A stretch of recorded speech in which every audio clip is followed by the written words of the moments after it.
Commercial ఇండస్ట్రీలో ఎర్తింగ్ని ఎలా check చేయాలి? స్ట్రే వోల్టేజ్ అంటే ఏంటి? ఎర్తింగ్ కండిషన్ ఎలా ఉంది? ఇలాంటి టాపిక్స్ గురించి ఈ వీడియోలో తెలుసుకుందాం. మల్టీమీటర్ని యూజ్ చేసుకొని phase to neutral voltage check చేయాలి.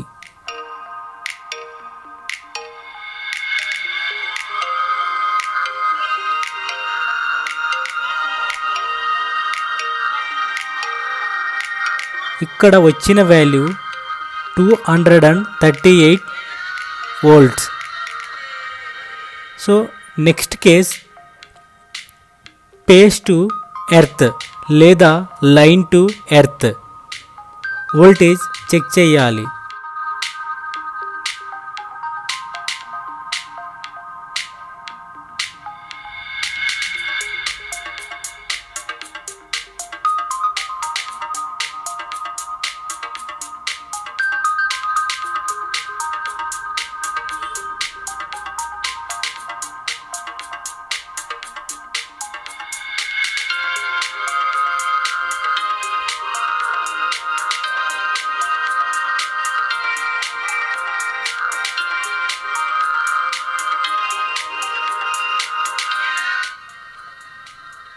వచ్చిన voltage value 239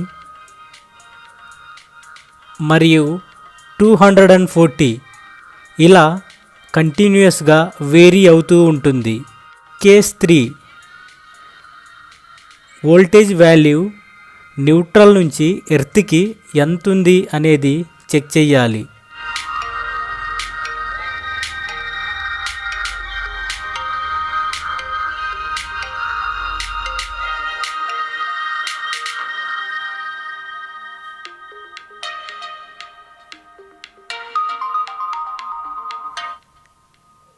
so neutral to earth voltage 1.3 to 1.4.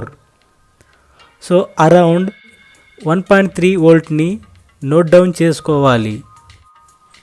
ఇక్కడ డిస్కస్ చేసుకోవాల్సిన విషయం ఏంటంటే న్యూట్రల్ టు ఎర్త్ వోల్టేజ్ ఎంత ఉండాలి. సో ఐడియల్ కేసులో న్యూట్రల్ టు ఎర్త్ వోల్టేజ్ 0 ఉండాలి. అంటే న్యూట్రల్ టు ఎర్త్ వోల్టేజ్ 0 ఎక్కడైతే ఉందో అక్కడ 3 ఫేజ్ సిస్టమ్ అనేది బ్యాలెన్స్డ్గా ఉంది అని చెప్పొచ్చు. ఒకవేళ న్యూట్రల్ టు ఎర్త్ వోల్టేజ్ అనేది 0 కన్నా ఎక్కువ ఉంటే 3 ఫేజ్ సిస్టమ్ అనేది బ్యాలెన్స్డ్గా లేదు అని చెప్పాలి. ఇక్కడ తెలుసుకోవాల్సిన విషయాలు 2 ఏంటంటే first one, phase to neutral voltage కన్నా ఫేజ్ టు ఎర్త్ వోల్టేజ్ అనేది గ్రేటర్గా ఉంటుంది. ఇక్కడ 238 వోల్ట్ వస్తే ఇక్కడ 239 లేదా 240 వోల్ట్స్ ఇలా వేరీ అవుతూ ఉంటుంది. అంటే లైన్ టు న్యూట్రల్ లేదా పేజ్ టు న్యూట్రల్ వోల్టేజ్ కన్నా పేజ్ టు ఎర్త్ వోల్టేజ్ అనేది ఎక్కువ ఉంటుంది. న్యూట్రల్ టు ఎర్త్ వోల్టేజ్ మనకొచ్చిన value 1.3 volt. Neutral to earth వోల్టేజ్ని స్ట్రే వోల్టేజ్ అంటాం.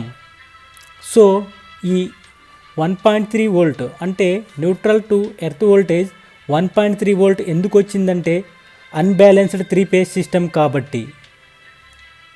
టోటల్ వోల్టేజ్ లీకేజ్ని ఎలా క్యాల్కులేట్ చేయాలి ఇప్పుడు తెలుసుకుందాం.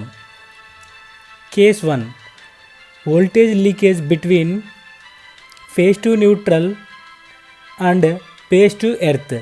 సో ఫేజ్ టు న్యూట్రల్ మరియు పేజ్ టు ఎర్త్ వోల్టేజ్ల డిఫరెన్స్ ఏంటి అనేది కేస్ 1లో చూద్దాం. సో ఇక్కడ phase to earth voltage 239 minus phase to neutral voltage 238 అనుకుంటే ఈ 2 వోల్టేజ్ల మధ్య డిఫరెన్స్ ఎంత అంటే 1 వోల్ట్. కేస్ 2 ఏంటంటే voltage leakage between neutral to earth అంటే దీన్నే మనం స్ట్రే వోల్టేజ్ అన్నాం. 1.3 వోల్ట్ వచ్చింది. Total leakage voltage case 1 plus case 2. So total leakage voltage is equivalent to 2.3 volt. So leakage voltage అనేది 2 వోల్ట్ కన్నా తక్కువ వస్తే ఎర్తింగ్ అనేది గుడ్ కండిషన్లో ఉంది అని, అంటే డివైస్ లేదా ఎక్విప్మెంట్ అనేది అండర్ సేఫ్టీ లిమిట్లో ఉంది అని. ఒకవేళ లీకేజ్ వోల్టేజ్ అనేది గ్రేటర్ దాన్ 2 వోల్ట్ కనుక ఉంటే ఎర్తింగ్ అనేది బ్యాడ్ అని చెప్పొచ్చు. అసలు న్యూట్రల్ వోల్టేజ్ అనేది ఎలా వస్తుంది అనేది కొంచెం క్లారిటీగా ఇప్పుడు తెలుసుకుందాం. ఇక్కడ ఒక సింగిల్ పేస్ ఏసీ సర్క్యూట్ని కన్సిడర్ చేసుకుందాం. సప్లై సోర్స్ విఎస్ అని అనుకుంటే దీంట్లో ఉన్న 2 టెర్మినల్స్, ఒకటి లైన్ అవుతుంది, ఇంకొకటి న్యూట్రల్ అవుతుంది. ఇక్కడ దీనికి కనెక్ట్ అయిన లోడ్ వచ్చేసి ఏదో ఒక ఎగ్జాంపుల్ హీటర్ కనుక అనుకుంటే, సో ఈ యొక్క హీటర్ అనేది రన్నింగ్ స్టేట్లో 5 యాంపియర్స్ కరెంట్ కనుక తీసుకుంటే ఇక్కడ ఈ 5 యాంప్స్ కరెంట్ అనేది లైన్ నుంచి హీటర్కి ఫ్లో అవుతుంది. రిటర్న్ 5 యాంప్స్ అనేది క్లోజ్ అవుతుంది. సో ఇది సోర్స్గా యాక్ట్ అవుతుంది, ఇది డ్రైన్గా యాక్ట్ అవుతుంది.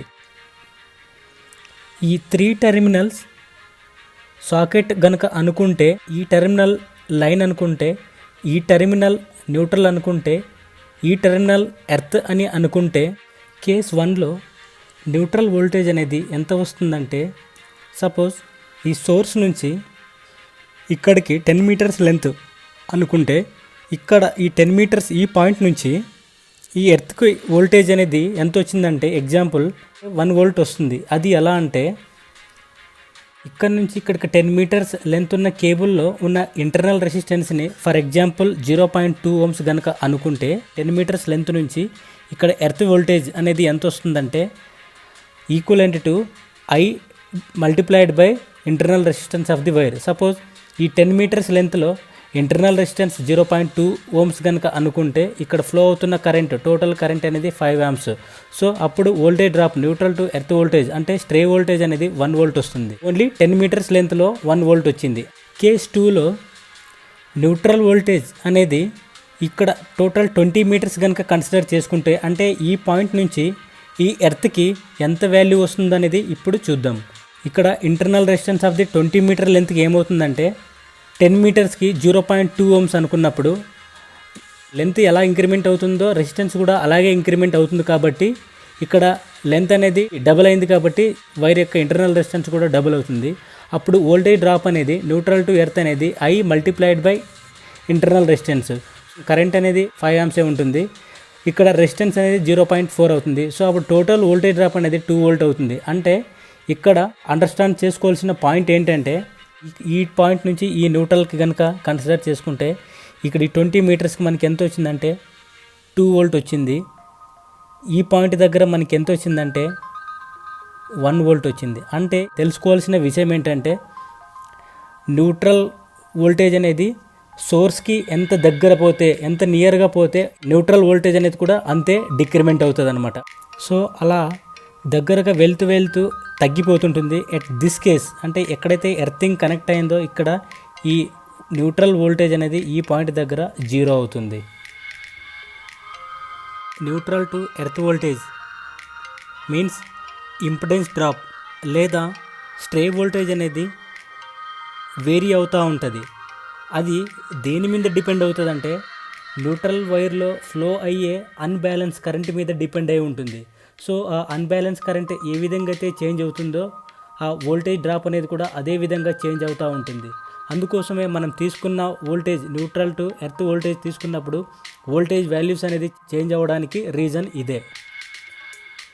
అదేవిధంగా ఈ వోల్టేజ్ డ్రాప్ అంటే న్యూట్రల్ వోల్టేజ్ డ్రాప్ అనేది depends upon the thickness of the neutral wire. అంటే న్యూట్రల్ వైర్ అనేది థిక్నెస్ కనుక అంటే area of the cross section కనుక న్యూట్రల్ వైర్ని పెంచితే ఈ వోల్టేజ్ డ్రాప్ అనేది తగ్గిపోతుంది. అది ఎందుకంటే cross section of the wire కనుక ఇంక్రిమెంట్ అయితే రెసిస్టెన్స్ అనేది డిక్రిమెంట్ అవుతుంది. సో రెసిస్టెన్స్ కనుక డిక్రిమెంట్ అయితే voltage drop V equivalent to IR. So R అనేది మినిమం అవుతుంది కాబట్టి వోల్టేజ్ డ్రాప్ అనేది మినిమం అవుతుంది. అదేవిధంగా ఈ యొక్క voltage drop, neutral voltage drop అనేది లెంత్ ఆఫ్ ది వైర్కి ప్రపోర్షనల్గా ఉంటుంది. అంటే లెంత్ ఎంత ఇంక్రిమెంట్ అవుతుందో ఆ న్యూట్రల్ వోల్టేజ్ డ్రాప్ అనేది కూడా అలాగే ఇంక్రిమెంట్ అవుతా పోతుంది అన్నమాట. న్యూట్రల్లో వోల్టేజ్ డ్రాప్ అవ్వడానికి రీజన్ ఏంటంటే ఇక్కడ 3 ఫేజ్ సోర్స్ నుంచి లోడ్కి పవర్ ఫ్లో అవుతున్నప్పుడు అంటే RYB IR IY IB అంటే ఈ సోర్స్ నుంచి లోడ్కి పవర్ ఫ్లో అవుతుంటుంది. 3 లోడ్స్ కనుక ఈక్వల్గా లేకపోతే అప్పుడు ఏమవుతుందంటే ఈ న్యూట్రల్ పాయింట్ నుంచి అన్ఈక్వల్ కరెంట్స్ అనేది ట్రాన్స్ఫార్మర్లో ఉన్న న్యూట్రల్ పాయింట్ నుంచి ఎర్త్కి పోవడానికి ట్రై చేస్తాయి.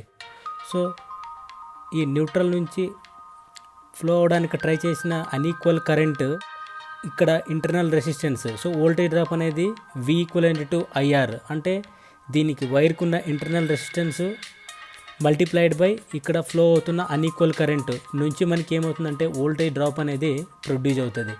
సో మెయిన్ ఏం చెప్పొచ్చు అంటే ఈ 3 ఫేజ్ లోడ్ అనేది అన్ఈక్వల్గా ఉండడం వలన మనకి ఏమవుతుందంటే న్యూట్రల్లోన వోల్టేజ్ అనేది ప్రొడ్యూస్ అవుతుంది. సో ఈ న్యూట్రల్ వోల్టేజ్ అనేది ఎంత ఎక్కువ ఉంటే దాని మీనింగ్ ఏంటంటే మనకున్న లోడ్స్ అనేది అంత అన్బ్యాలెన్స్డ్గా ఉన్నాయి అని దాని యొక్క మీనింగ్. ఫ్రెండ్స్, ఈ వీడియో మీకు నచ్చినట్లయితే లైక్ చేయండి, మీ ఫ్రెండ్స్ అందరికీ షేర్ చేయండి. ఇలాంటి మరిన్ని టెక్నికల్ వీడియోస్ని చూడడానికి ఛానల్ని సబ్స్క్రైబ్ చేసుకోండి. Thank you for watching. Have a nice day.